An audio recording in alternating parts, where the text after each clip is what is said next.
What do you love about being outside and active? I'm sure I've spent more time outdoors than in. That just feels like home. Enjoy what you can do, because you never know what is around the corner. Just being outdoors in the fresh air, it just clears my mind. Fully immersed in nature is what brings me the most joy.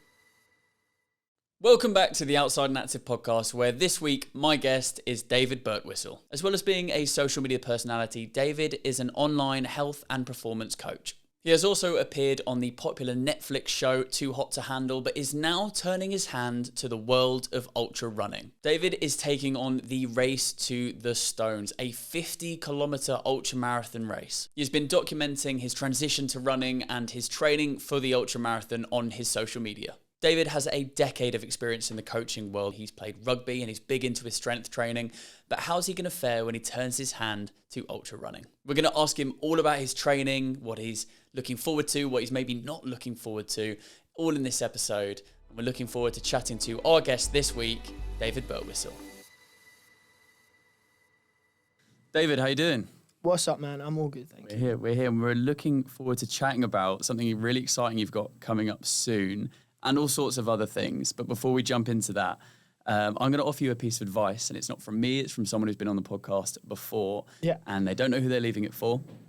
And this piece of advice comes from Priya, and her advice is try to enjoy everything that you're doing and smile through the pain, which I think is quite applicable for what you've got coming up next. That sounds super relevant. Yeah. Are you good at putting a smile on your face? That's it. I don't know if I'm good at putting a smile on my face. It depends really how bad that pain is, isn't it? But yeah, I mean, I try to do the same sort of thing, but it really does depend. Because if you're like temporary pain is not so bad, but if it's really long and enduring, which is what I'm a bit nervous about, that the smile might not be there. I don't know. Well, before I ask you about that challenge, ask you a really vague question that I ask to everyone. What do you love about being outside and active? The freedom and the feeling. It is, for me, the feeling of being outside and just in nature and like being able to go places and do things, and it just gives me this sense of freedom.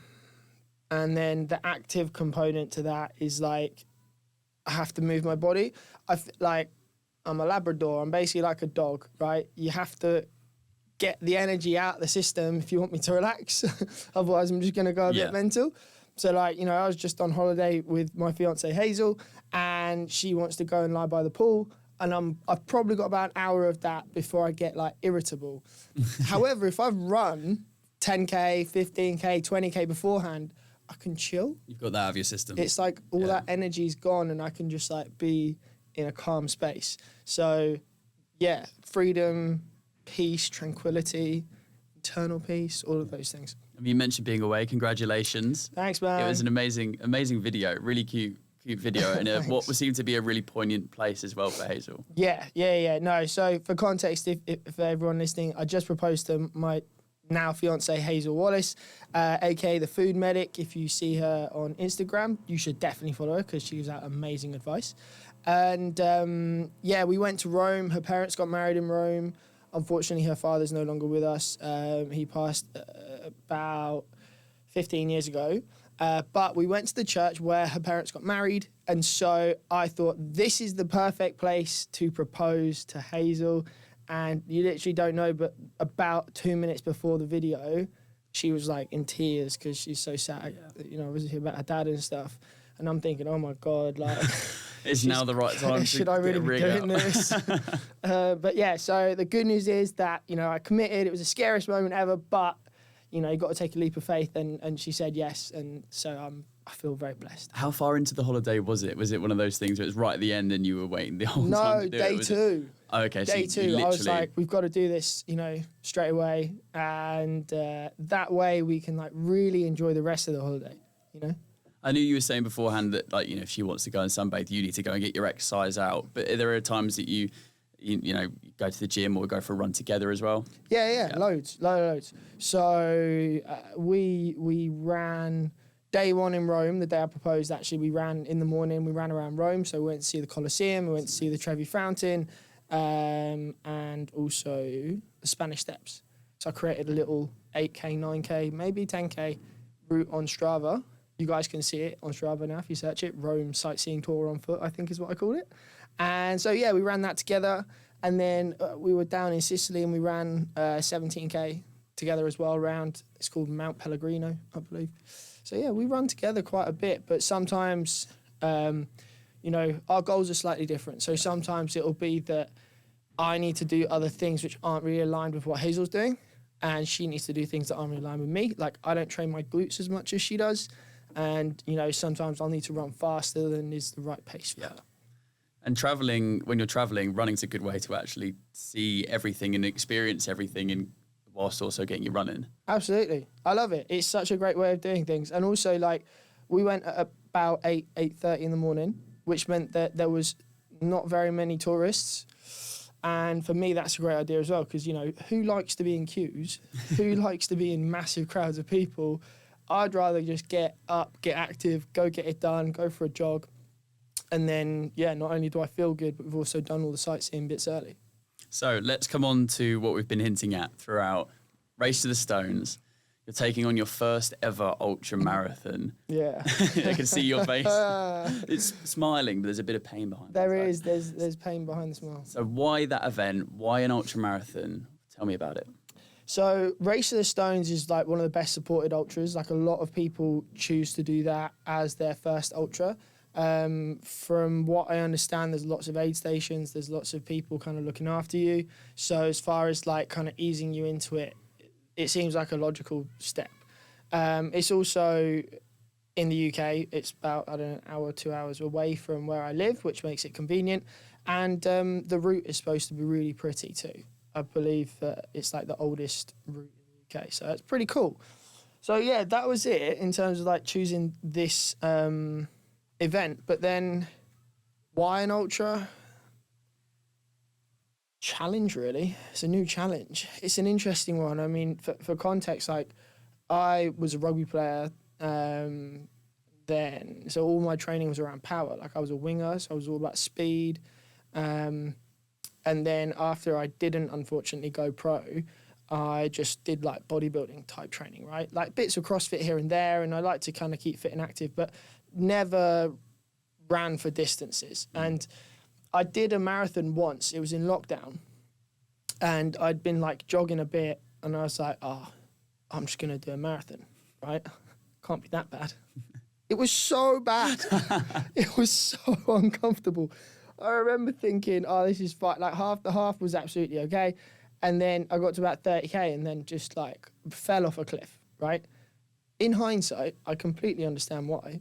It was because I didn't eat anything throughout the entire run, you know? And so my pace went from like 5:15 splits to like 6:30 splits and then 7. And so Literally fell off the cliff. It just was so painful. And so I remember doing that in about 4 hours and just being like, I'm never doing this again. How do people do this? So I thought, no, I'm not doing it. But then, like, you know, lots of people around me have been running more.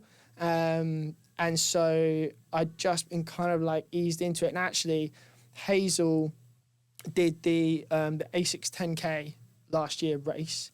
I didn't do it. And watching her compete, and I was like, oh my God, like, this is so much fun watching you do this. And then... like the energy of the event, the atmosphere, Yeah. and just also seeing her like do something like that is pretty cool. Yeah. Oh, no, it wasn't the ASICS 10K. It was a half marathon in London. Which one was it? It was London Landmarks? Yes, the London Landmarks half. And that was what like really got me excited, because she smashed her PB as well. She was going for like a 1:52 and she ended up with a 1:45. Oh, wow. Like, she really smashed crushed it. Right? And I was like, this is amazing. The energy, all the people around, and like the fact she did this. So I was like, oh, cool. Well, so we started running together a bit more. My mate Johnny, he's also a runner. JD runs far on TikTok, and Johnny Davies on Instagram. Yep. He's been running a lot. We trained together a lot kind of last year, the year before, and so we've been doing bits. And so just these people around me kind of inspired me to be doing more of this running stuff. But still, I kind of had this old school mentality of like, every time I go for a run, I have to send it and I have to be in pieces afterwards. And so I had this like, God, this sucks. Like every time I was like, this is so uncomfortable. But then once I started to get into it and realized that with running, a lot of the time you can be running at a really low intensity. And actually that really is good for you. You know, like running in zone 2, for me, that's like around 135 beats a minute on my heart rate. And like that sort of stuff where you're just talking to people and you're like going for a jog and actually you shouldn't be wrecked at the end. It's like, this is actually much more manageable. You know? Do you think that comes from maybe rugby when you were younger and pushing yourself, and strength training a bit more, training to failure and really putting yourself through the paces? And Yeah. you thought that would apply to running as well? Yeah, definitely. It definitely is a learnt behaviour. I think it's partially because like running is used as a punishment in a lot of team sports. And so like when we would do fitness tests, it was just like, you got to send it. Or if we were doing like conditioning, it would be intervals, or, you know, Bleak it'd tests, be bleak sprints. tests, sprints, all of this stuff. So like my association with running is you just go.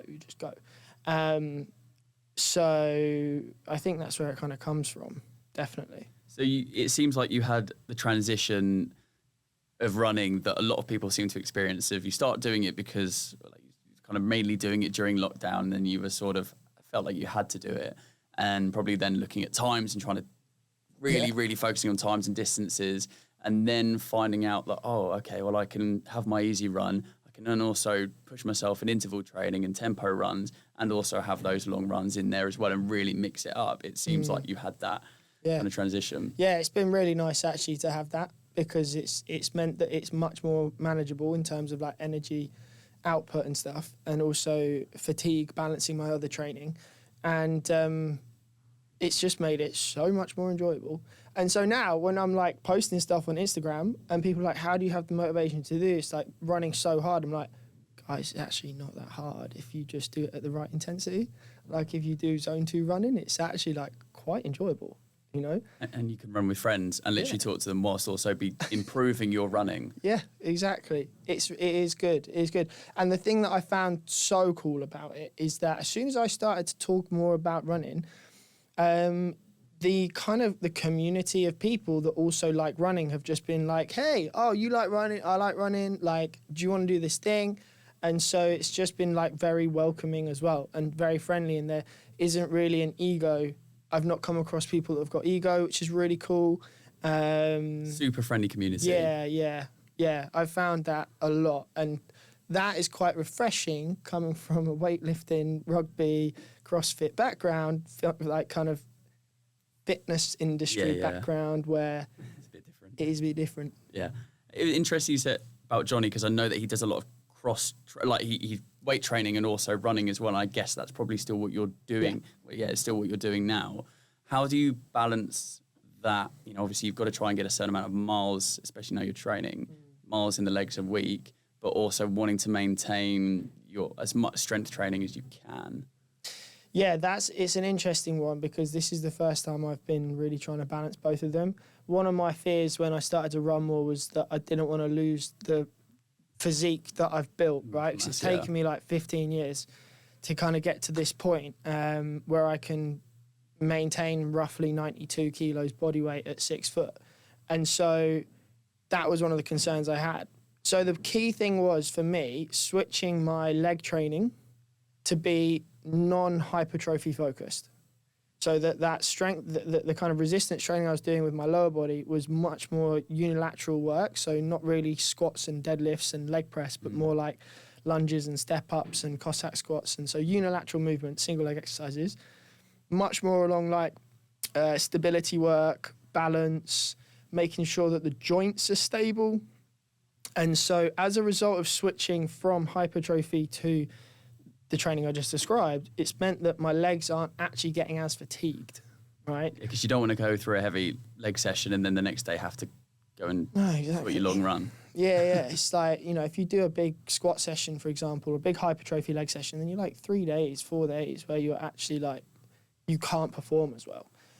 Plus, my legs are already sufficiently big. They don't need to be any bigger. It's just it's annoying enough trying to find trousers. It's, you know? Squeeze your legs in. Yeah. So, that was a big switch. And also because of that switch from hypertrophy to more functional leg training, for lack of a better word, it's meant that like my mindset is like, how can I get better at running? How can I be strong, functionally strong? How can I move my body with more purpose and just be better at doing all these other things? So it's a shift in the approach, which means that my whole mindset shifts to that as well. How's it affected nutrition-wise? Yeah, that's an interesting question. I don't really like how I have to eat when I'm running long distances. I did a 36k run the day after coming back from a stag do, which was such a bad idea, but it was the only time that week I could do that run. It took me like 4 hours, right, to do this 36k trail run. And I was so broken. It hurt so much. Where was the stag do? It was in Lisbon. 3 days with the lads, didn't have much sleep, drank lots and lots of alcohol, as you expect. It's all very standard behaviour. And then I was like, well, the only time I've got to do this is Monday morning. Got back on Sunday night. Anyway, the point I was making was that the nutritional component of running long distances, it's all sugary foods, isn't it? Right? Yeah. Like it's high glucose. And so I don't really like eating like that. And also like when you have run long distances and you get fatigued, you feel like you need to eat more calorie dense foods. Yeah. I've personally found it harder to balance my nutrition with performance for long distance running and aesthetics and how it makes me feel. Because those are the three things that are important for me. Yeah. I've got it nailed when I'm doing weight training and moderate intensity cardio stuff. Like if it's an hour or an hour and a half, that doesn't really make any difference. But it's the 3 hour runs or the 4 hour runs that you're like, you feel wrecked afterwards. And you have to get those calories back on board. You have to get the calories in. So that's been a hard adjustment for me personally, is like getting in the right amount, the right nutrition at the right times to fuel the performance, but also, you know, make sure that I'm not overeating or undereating and balancing recovery. It is a bit more tricky. Yeah, because if you were sticking to that sort of diet of when you're strength training, I imagine really super high protein, that's not necessarily going to transfer when the calories are being pushed up, because eating that much is actually a lot more effort than it sounds like. Yeah. So like, okay, so let me paint a picture. Like when I'm just doing typical weight training and, you know, normal for me cardio, which would be like, say, an hour twice a week, right? If that's the kind of way I'm training, I can generally eat high protein, maybe 200 grams of protein a day, lots of vegetables, so very high fiber, and then a moderate amount of carbohydrates for me, which is still like a decent amount. So I eat about maybe 3,000 calories a day regularly. That I can absolutely manage. My energy levels are nice and flat. My body fat is staying in the same place. Like my training feels good. Like my energy is great for work. I can concentrate. I can sleep well. All of these things, it's like perfect. The tricky thing is that if I was to run for 2 hours, 3 hours, you're looking at roughly 600 or 700 calories per hour of exercise. So if I'm running 3 hours, that's another 2,000 calories that I need to eat that day to manage it. And so that's then 5,000 calories, but I've been running for 3 hours. So then that takes a big window of time away from when I can actually eat. And so then that means the time before I exercise, the food needs to be faster digesting. So typically it'll be overnight oats is what Hazel very kindly makes me with some jam, or it'll be rice pudding. But I don't like it that much, so I just have to kind of eat it. I don't really like training when I've got food in my stomach either, which doesn't help. And so then you eat throughout the run a little bit, but then there'll be this big deficit. But then I'm not hungry until probably an hour and a half to 2 hours after I've run. So that's the majority of the day that you're awake and I don't want to eat anything. So then I'm like, okay, well, across this period of time, I probably should have had 2,500 calories, and I've probably had 1,000 calories. And so I've got 6 hours to eat, like 3,500, 4,000 calories. It's very hard to eat that much food when it's vegetables and high protein, because it takes a long time to digest it. So that means I have to switch to more faster digesting foods, lower protein, lower fiber. And I just don't really like the way I feel when I eat like that. It makes you feel crap. It does make me feel crap, and especially when you've had that, like you said, 16 years of a certain goal and going in a certain way, and so this is completely almost flipping that upside down and going, I know this is what I need to be doing, because all of the, that it's adding up to what I need to eat, but it's just it's really like watching you say that, listening to you say that, you can really see the difficulty that I imagine a lot of people that do ultra running, and especially when you're doing cross training as well, will face. So it's really interesting hearing that. Yeah, because I still need to be eating roughly 200 grams of protein a day. For me to, that's kind of optimal for me, to balance that with strength training and body composition goals. So then it's 200 grams of protein, which takes quite a lot to digest that. You have to get it across the day.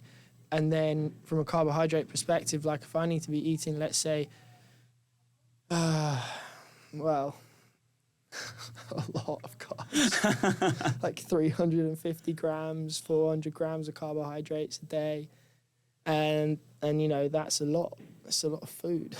It is a lot of food. And how, I find it really interesting talking about the nutrition side of things. Do you have, everyone will have those sort of foods that they really enjoy, or those secret tricks and hacks for them that they enjoy? Do you have stuff like that you're like, I just need a surge of protein that's not a protein shake or powder or whatever that? I like Fage 0% fat yogurt. Really good stuff. Very high protein. Like low fat cheese is also a really good one. So like Emmental, I think it is, low fat version of that. It's got like loads of protein in it. Those are my general go-tos, to be honest, in terms of protein. Yeah. Trying to make eating not a chore, but it almost does become. It seems like it becomes that. It's become a bit more of a chore when I've been running a lot. I've got it nailed for not having to do loads of exercise. Like for me, a moderate amount of exercise, like an hour a day, I've got that absolutely nailed to a T, and I've also coached loads and loads of people to do the exact same thing, balancing work with their training, with their social life, all of that stuff, because that is what a lot of people are just trying to achieve, is like balance. Running long distances is not really that balanced because it takes a lot of time, and it's quite an unachievable thing for a lot of people. And so now I'm in this process of trying to find out my new way of balancing all of this stuff. And so far, I guess the hardest thing is just eating the right amount whilst I'm running. That's a great point, time balance, because a lot of people will have that same problem as well with work, family, social life, and then trying to fit in either their running or their sport or their gym or all of that at the same time. Yeah. What's your approach and advice for people that are really struggling and need to make time? Organisation is the most important thing here. It really does come down to what your priorities are and then organising your week in advance.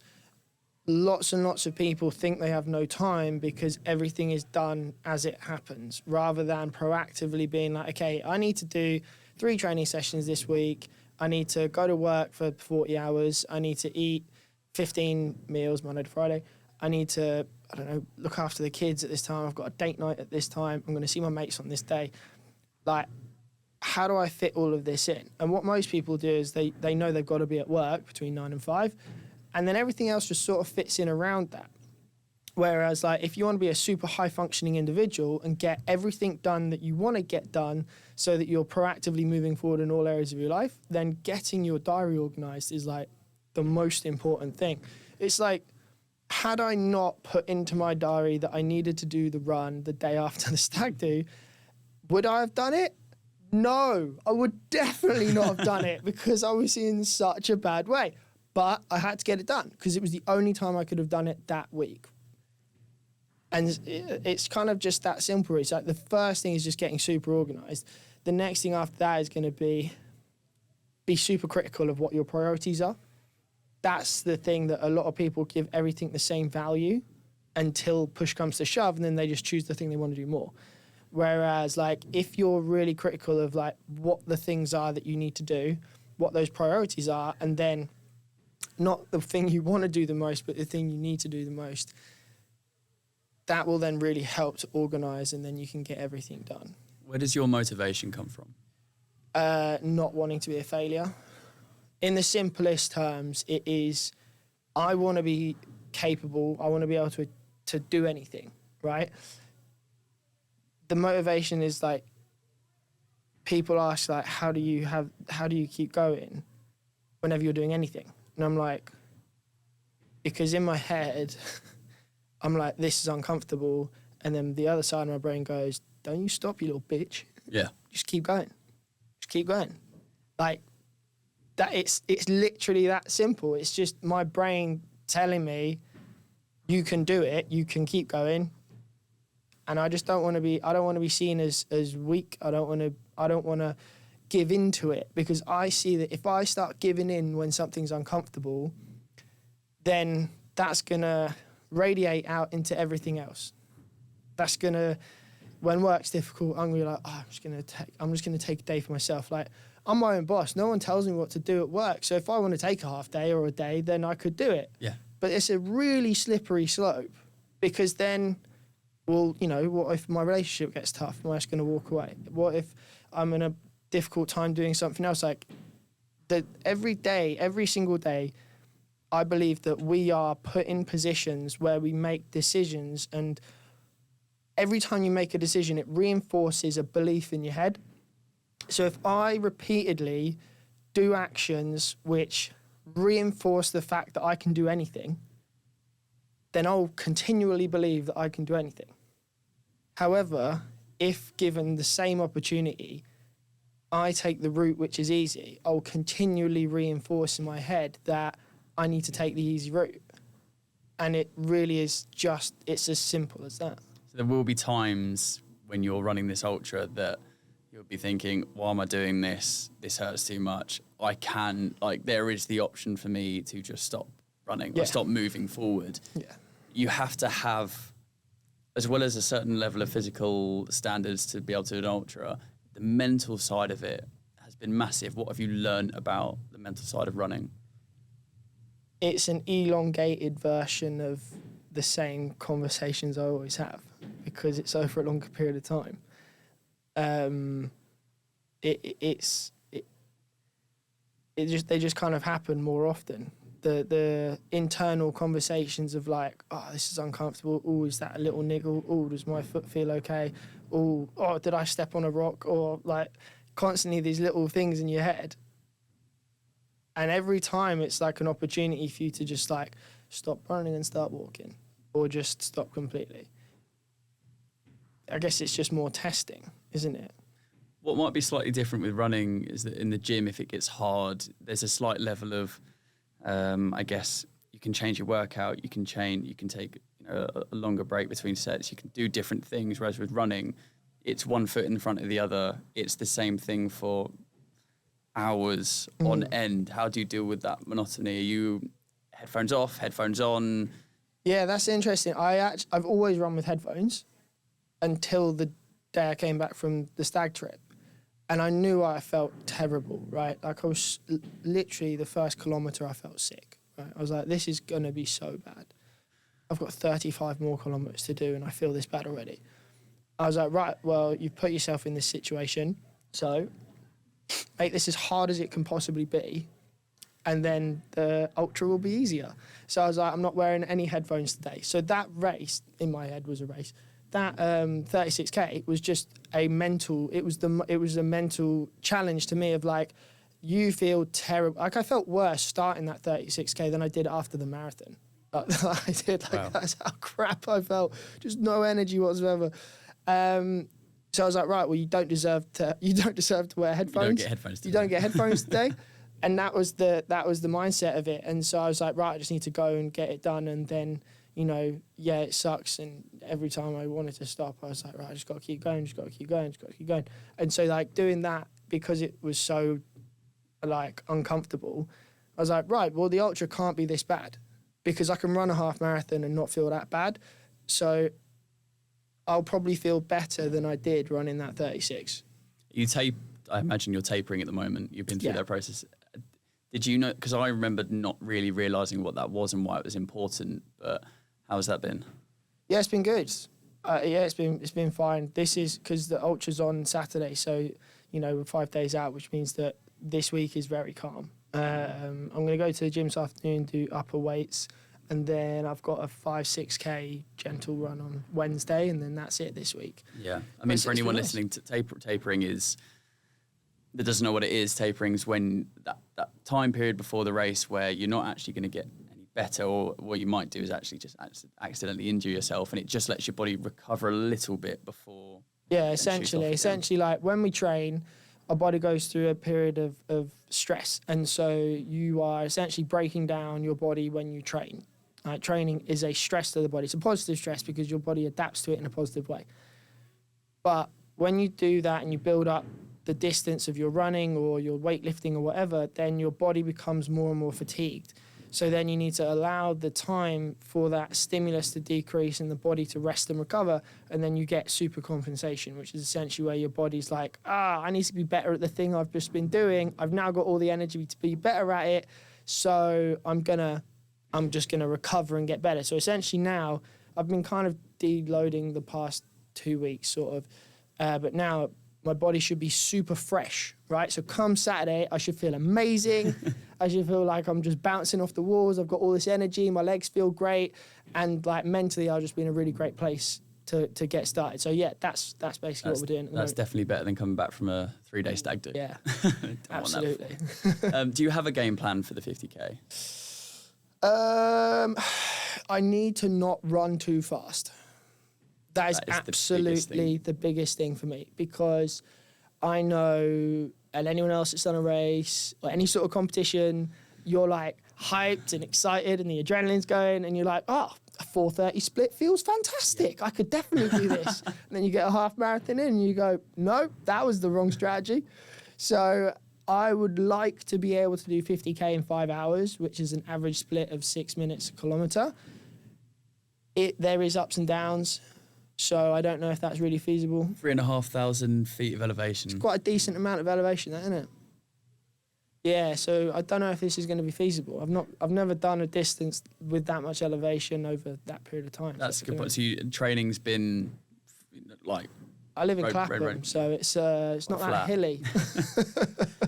So that's a really good point, because the elevation will be a different element that you'll be learning there. Yeah, absolutely. I mean, I did do a 25K trail run with Ultra X, and that was really good fun. There was a bit of elevation in that, which was quite cool.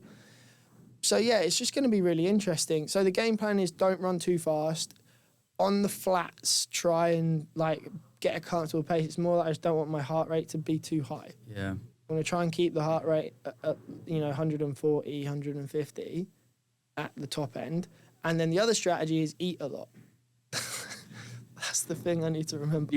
So nutrition, that was my next question. Nutrition, gels, certain foods that you've been using in training, what you've been doing? Yeah, gels, I've been fine with gels. Science in Sport. They're great. Gels, I've been using a lot of those. Those guys sent me a whole box of them, which is amazing, but really pissed Hazel off because I just put them on top of the fridge. She's like, David, I need to film content in here. So it's Can't have that in the background. It's just 100 gels on top of the fridge. So yeah, no, I've been using those and they taste great and I can digest them really well, so that's not an issue at all. So ideally I'd have just 3 of those every hour for 5 hours, but then, that's 15 gels.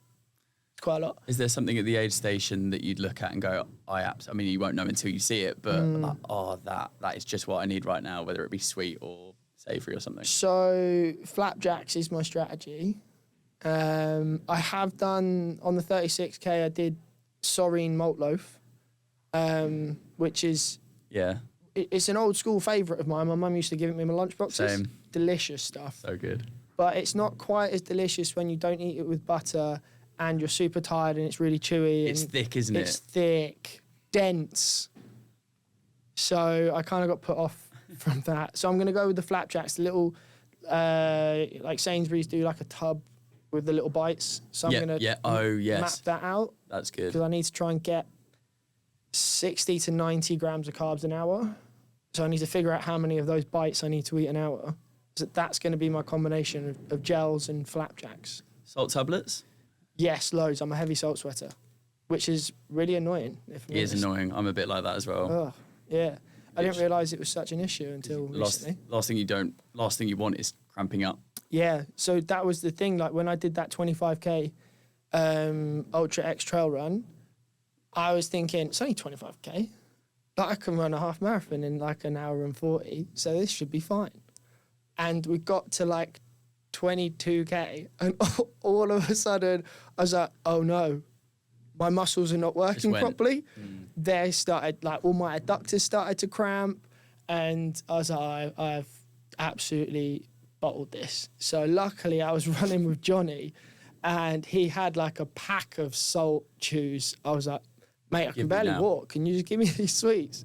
And I literally ate all of them and had like something from an aid station, drank some water, and then within about 20 minutes, muscles started working again. So that's something I have to be really aware of. What is it? Awesome Sups, Ben Kuma's company. Yep. I've been using their Hydrate electrolyte powder. Yeah, Ben's been on the podcast. He was really good. Yeah, good guy. He's a great guy. He's actually, I did the Kuma Academy, BTN nutrition courses. So the foundation one and the practical nutrition course. And they were excellent, actually. So if anyone's listening that's interested in doing a nutrition qualification, like drop me a DM and I'll put you in touch with them. He actually emailed me today saying that they've got a £200 discount. So if you guys are interested, drop me a DM and I'll get you £200 off. But yeah, those salts, the electrolytes have really been helping. So I'm thinking though, I don't know if other people that have been in this situation have a preference, but I don't really like drinking sugary stuff when I'm running because I get sticky on my mouth you like end up just phlegming up. Orange juice is the worst for that. Oh, yeah, so I'm going to do like a pint of the electrolytes before the race, and then I'll have a couple of litres of water in my Camelback. Yep. And then I need to get the salt chews to get that stuff in so I can kind of balance it. What are you, twofold question, what are you most looking forward to about it, if anything? I imagine you are. And what are you most nervous about? The answer's the same, actually. I'm most looking forward to and I'm most nervous about doing it by myself. Yeah. Right? So it's kind of this Jekyll and Hyde situation, like, you know, Hazel's not going to be there. She's in Monaco. Johnny's not going to be there. He's doing turf games. Like, I'm not running it with anyone.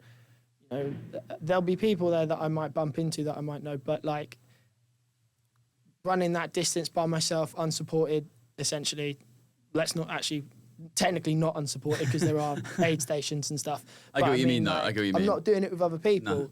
So, like, I'm excited about the challenge of doing that myself.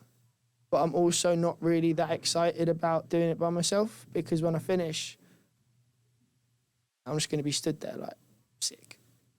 And then look around like, okay, well, I'm going to go back to my Airbnb now. You know? So it's kind of an interesting, I've got this like thing in my head. You almost just want it to start now. You just want to, like you want it, because you can overthink it forever. Yeah, definitely. And I guess sleep the night before might be quite tough as well. Yeah. Well, I got an Airbnb in the area, so I'm going to go down there on Friday and then hopefully get a good night's sleep and then just be there early start, isn't it? I would imagine, so I need to look into the logistics. I think it's like 6. I think is it? It's like 6. Oh, no. That'll be fine. Hopefully the weather's all right as well. Not too hot. It's looking like it's going to be late 20s, like 28, 29. That's going to be warm. You're definitely sold tablets then. I've written down a quote which I think you'll recognise, and I wanted to elaborate why it's on your website. If you never try, you'll never know. If you never fail, you'll never grow. On your website? I can't remember when I first said it, but years ago. I think I was saying to a client maybe, but it was just a case like so many people don't do stuff because they're scared of potentially failing, and so they just don't even do it in the first place. I'm like, if you never try, you'll never know. Like you don't know. You literally don't know. Oh, I won't be able to. I'm like, well, you don't actually know that, right? That is not actually true right now. So the idea was like, if you don't try something, you won't actually know the outcome of it. So you might as well just give it a go. And then if you never fail, you never grow. It's just like as simple as most of our growth has come from pain and failure and you know, not actually being successful at something. And so it's like actually the idea of embracing failure as the path to success is what I think is a much better approach than just trying to be consistently successful. Yeah, it's a good idea to try and be successful, but what I mean is that if you don't do stuff because you're worried about failing, then you're never going to put yourself close enough to the edge to actually achieve much. I'd rather consistently push myself as close to the edge as possible so I know literally where my limits are. And then I can be like, right, well, I can board it based on that. And you can make it, it's like quite simple. You can bring it into running quite easily because you're like, right, you know, run as fast as you can for as long as possible, right? Like really send it. Some people will run and their heart rate will be like 150. And then some people will run and their heart rate will be 200. Right? And you're like, okay, you have actually run to your limit there. Like you can't go any faster. It's physically impossible for you to move quicker. The person that's running, they got 150 beats a minute heart rate. You're like, you're probably about 75% there. They don't know where their limit is. Once you know where the limits are, you can like much more easily gauge the difficulty of other stuff. Just like with weightlifting, it's the same thing. Yeah, I mean, I've seen a load of people with running, even people that are on the podcast that have said the same thing, and I felt the same thing. Like I was at peace with the fact that I'll never run a marathon. Like that is just not something that's ever in my thoughts or capabilities or anything until you finish that first half marathon and say, oh, I'll never do that again. But then a week later you think, well, maybe what else can I do? Yeah. And then you finish a marathon and think, I'll never do that again. And what else can I do? I imagine it'll probably be the same thing for you, you know, to touch wood, get through that finish line. But you're so right in saying you're actually capable mentally and physically of so much more than you probably self-perceive. Yeah, most people limit themselves. They're not actually limited. They limit themselves through lack of self-belief. And most people just need someone to tell them they can do it. Like, you can do this. Self-belief is like an insanely powerful thing. Like, I've seen it with clients, I see it with friends, I see it with Hazel, myself. And the difference is that some people will get to a point physically where they'll be tired. And two people will be at the exact same point, and one person will be like, oh, I just can't. And they'll stop.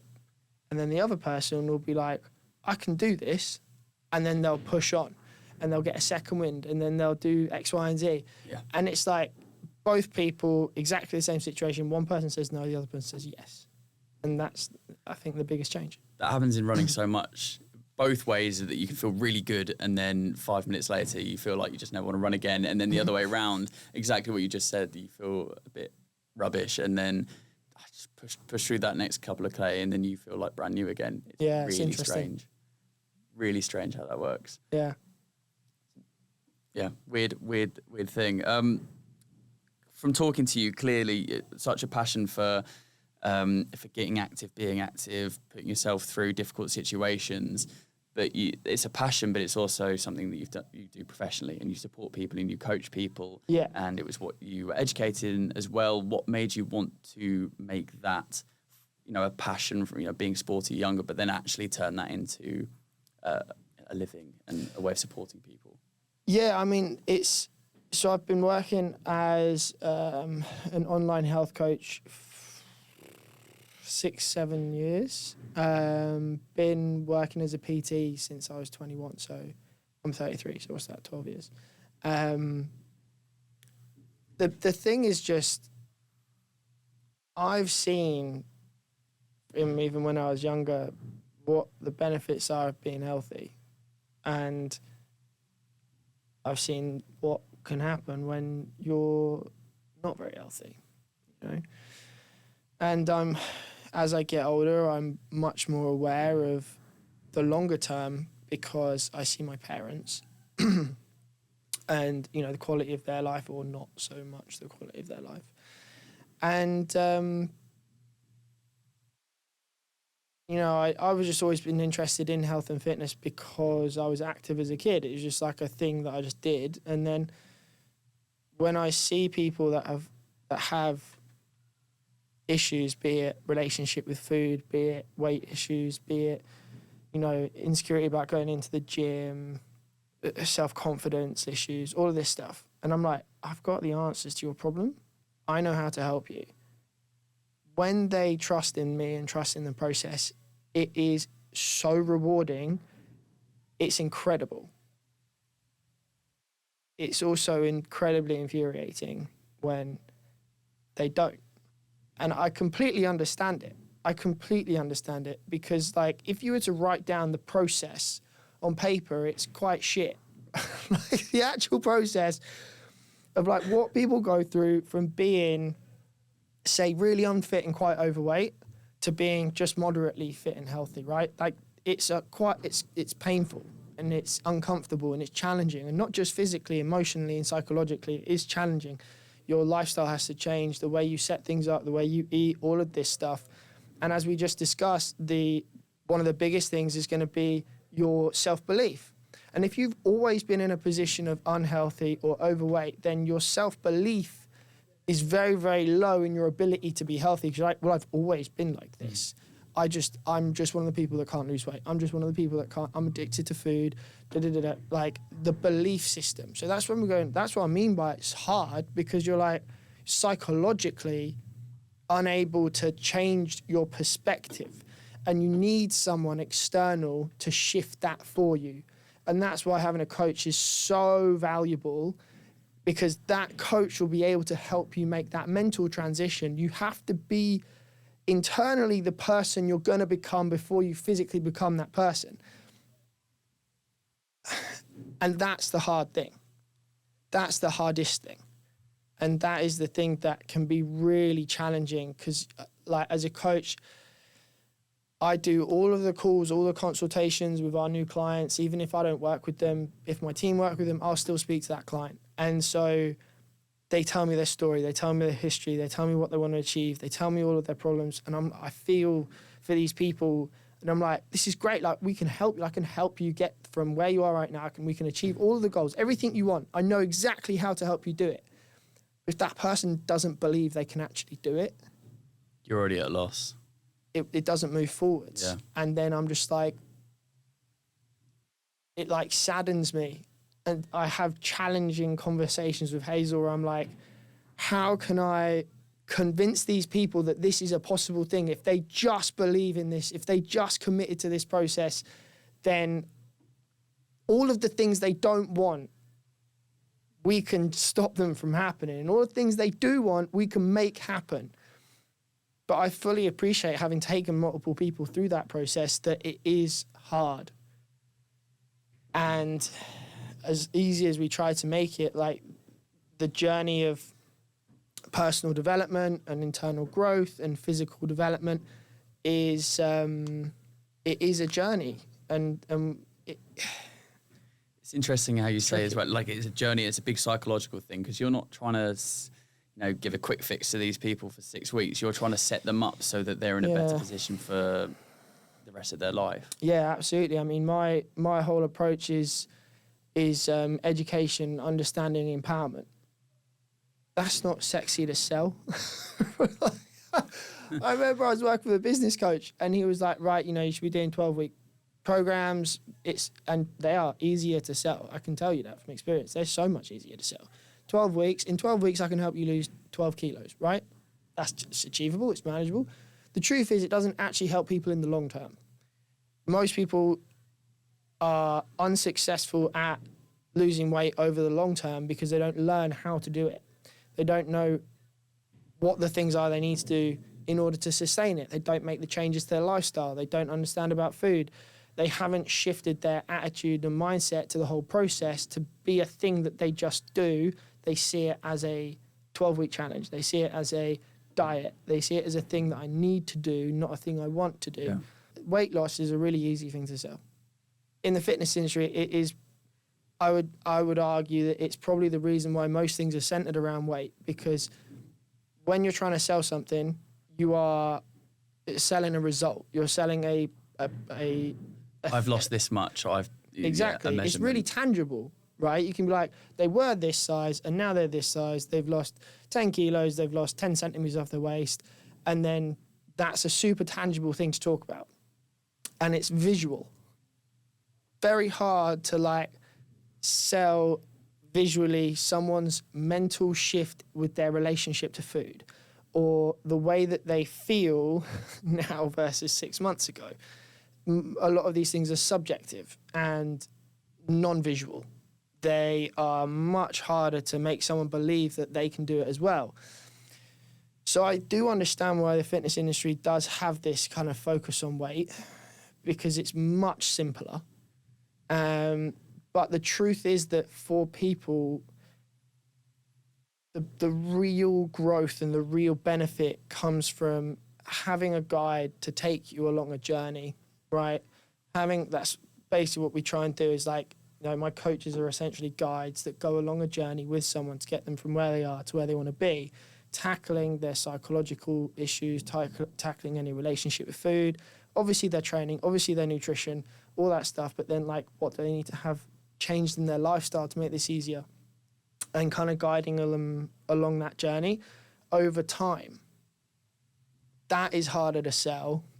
It's definitely not, from a business approach, like you the said, smart thing. the sexy approach. But because you have to, someone might come to you and say, I want to lose weight. And you have to say, what's the reason? You have to almost be that psychological side as well. What's the actual reason behind I want to lose weight? Is it because you want to be able to achieve something or look a certain way, or someone said, like, there's a lot more to it than just... usually. Yeah. It's usually confidence. I always ask people why. So people have a goal, of like, oh, why is this important to you? And if it's weight loss, it's usually confidence. People want to feel better about themselves. That's literally, I would say, at 95% the reason. And so that's fine. I completely understand that. Like, we've all been in a position where we want to feel better about ourselves. I completely resonate with it. So, yeah, I mean, for me, that's a completely valid reason.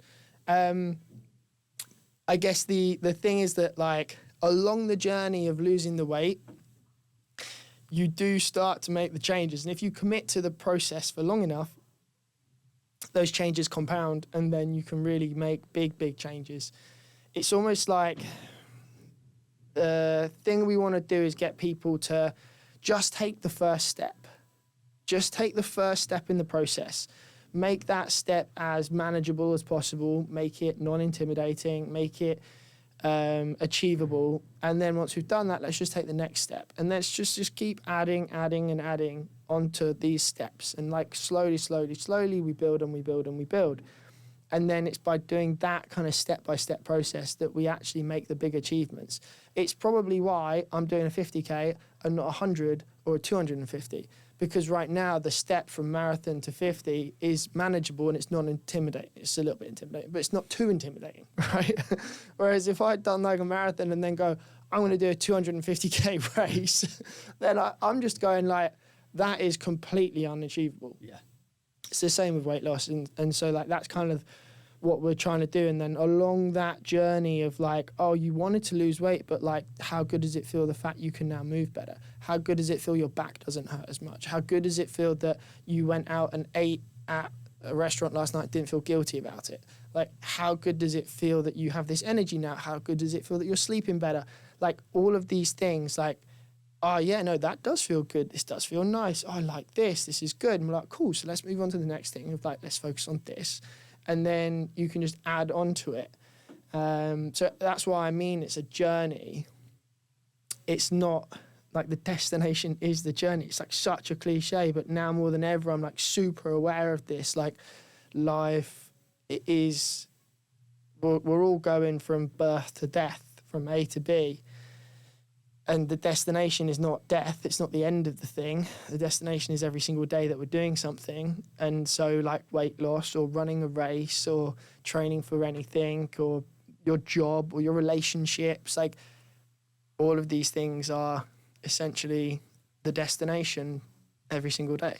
I find it really, I've pressed on that conversation because I find it really interesting, and I know obviously it's your life, and I know that people will take a lot from that, even just anecdotes from what you've just said there, and obviously there's more on your website and how you can support people. I find it really, really interesting, fitness and nutrition. Just before we wrap things up, just talking about, you know, I was looking at your social media and follow you on social media, and it's a lot of effort to the production and quality that you put into your videos and your social media. To the outside, to people that might not know too much about that world, think, oh, it's just posting on Instagram, it's posting whatever. But actually having that platform's a responsibility, but also the effort that you put into it seems to be extremely high as well. I mean, how big a part is that role, you know, that social media platform for you?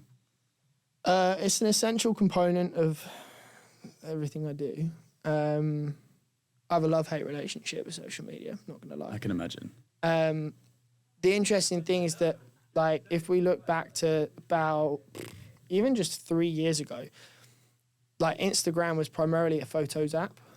It was like people post their photos, and to create content around that was not too time consuming. Like, it was quite manageable. Yeah. And I could post like a photo every single day about a thing that I'm doing and then have a caption, and then I'd give information in the caption. Whereas now everything is video based.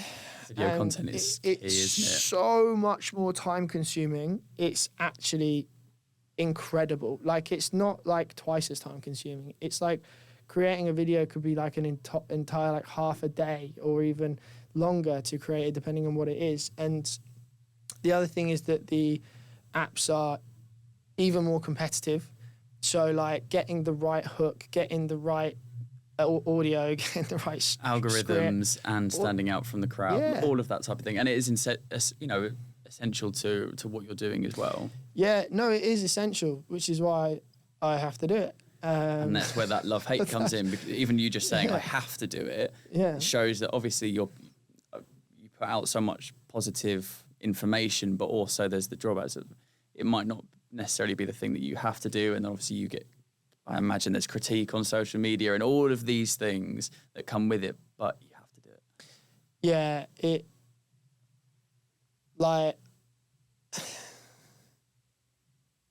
I don't know, I struggle a lot with it, to be honest, with social media, because I have to put, like I said, there's lots of effort that goes into it, and people don't appreciate that, firstly. Most people don't, because they don't do it. They just see a video, and it's like a 30-second video or a minute video, and they're like, oh, cool. But then the thing is that, like, I just don't know if it's a good thing or not, social media. Interesting. Like, for the world in general. Misinformation over top content, especially in this in your industry. The lack of, well, sometimes the misinformation that's out there must be so infuriating. It is terrible. Like, it. Obviously, like, if you get the right sources of information, then the information is going to be game changing. The problem is that a lot of people don't know who to trust, because the people, and most often, the people that are the most trustworthy are not the people that get the most attention. Because what causes attention on social media is controversy and is polarizing opinions. And most people who are very well educated are well aware that there's always two sides to an argument. And so what's most likely is that that person would give probably both sides of the argument in their post and be like, this is one idea, this is another idea, this is what we can do, these are the pros and cons, da-da-da. That's just not as controversial as someone being like, this is the only way that you could ever get abs, by doing this one exercise. You know what I mean? It's just... Target belly fat. Oh, it's dumb. It's so dumb. Sometimes I see posts on social media and I'm like, this is so dumb. It's not smart. And it's so harmful, and it hurts people because it misinforms them. It's like there's this 36, 38-hour fasting thing at the moment, which I think I saw people that have come out seen. recently, yeah. And like, okay, well, obviously you're not going to be eating calories for a day, so obviously that's going to have an effect. But actually, that's not a sustainable way of living, is it? No, not for most people. It's not. It'd have too much effect on their ability to work, their ability to communicate with their partner, sleep, all this. That's an example of thing, what you can see on there. Yeah, it's. I think there's like within the health and fitness industry, there's who do you trust for your information, and that's. I mean, we should always challenge who we're listening to for our information anyway, be it on social media or not. The other thing is social media as a whole entire concept good for us or not? Sometimes I just don't know. I was interested. I had Ray Mears was a guest a couple of months ago, and I wasn't planning on talking to him about it, but talking about social media, and he said it's just like people come to his bushcraft wilderness classes that he's been doing for years and years, and now they just want to take a selfie with him and post it on social media and prove that they've been there. He's like, no, that's. I'd rather have a conversation with you about, rather than coming up and asking for a selfie and then leaving. I'd rather have say hello and learn your name and have a conversation. And social media it's just become this whole thing. I mean, that's one extreme of feeling about it, but but I mean, he's right. It infects the way in which we communicate with people. It really affects the way in which we show up in social environments, the behaviours that we have, and then why we do things. And that's one of the things that, for me, when I create social media content, I will very rarely have an idea about something and then deliberately go and make that thing, right? Most of my content is like documented stuff that I'm doing, rather than being like, oh, it'd be such a good idea and it would get so many views if I went and did this thing and then videoed it. I find that approach to it just False? Disingenuous, inauthentic, and like attention seeking. Like I'll go for a run or I'll do my training, that's my training, and then I'll document what I'm training. Or, I'll have a client that talks to me about a problem, then I'll be like, oh, I can create a video about this problem this client's just told me about, and I can give the same advice to the audience that are listening. And so that's my approach to it. But when I see people like doing stuff and it's just for likes and it's just for clicks and they're just doing it for attention, I don't know, sometimes I feel like a bit sorry for them. Yeah. Because like, is your validation from that? Like, people would be surprised how little time I spend on Instagram. Like, I go on, I'll post something, and then often we'll just leave it. Well, as someone who's my degree's in film and television and that type of production, I can completely appreciate the effort that goes into creating some of the stuff that you post. But I can imagine it's frustrating when it's not just a phone pointed at you for 30 seconds and you post it. It's yeah. Well, also because the whole process changes all the time. Like what works, what's working, what's not working. Like all these things are constantly evolving. So it's like you're trying to hit a moving target and you're trying to be authentic in the process. And then you've got however many hundreds of thousands of people looking at something and they're going through life with their perspective. And you might say something that doesn't agree with that person at that moment. And then you've been giving. And then someone's like, I really don't like what you're doing right now. Have you not thought about X, Y, and Z? And you're like, nah, to be honest, I haven't thought about that because that's not my life and that's not my experience. Sometimes it happens and sometimes people give me shit. And I'm just like, yeah, no, like I can see what you're saying, but it's just not how I think. So like, we just got to appreciate we're different people sometimes. David, I really appreciate this whole conversation with you for coming down. I find it really, really interesting. And I know that there is so much that people listening to this will be able to take from it as well. And I'm really looking forward to seeing how you get on in your ultra. Thanks, man. That base has come back again. I'm sure you'll absolutely smash it. I'm excited. The only thing that's left for you, I mean, you've given lots of pearls of wisdom in this, but a piece of advice that I can pass along to someone who'll be coming onto the podcast as a guest in the near future. Just take everything one step at a time. Focus on one thing and do it properly. I look forward to passing that along. David, thank you. Thank you very much, man.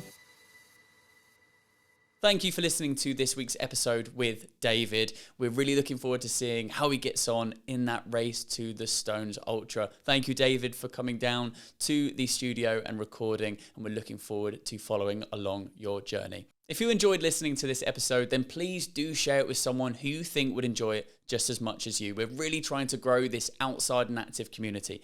You can also listen to the entire back catalogue of our episodes with some incredible guests over on outsideandactive.com or by just searching on the podcasting platform that you use.